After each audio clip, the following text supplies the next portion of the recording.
awacho kama, even the worst form of devolution ber moloyo, kata is better than a centralized government. Gimomiyo awacho kamano nikech devolution nokel mondo oganda one ber mar demokrasia. Sama koro nwagolo telo kata mana resources wagologi e centralized government, wapogogi e kor gwenge. Wedo ka jogweng' kata mana oganda ne bedo machiegni gi sirikal. To with that yudo ka koro kata mana making decisions and policies bedo machiegni.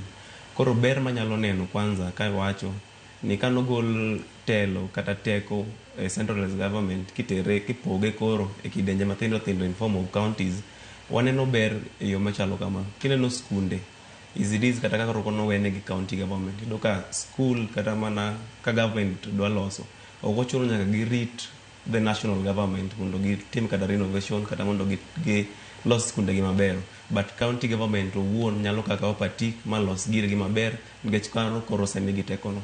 Kendo kata king'iyo yore mag ndara, nitie yore ma county government ema loso.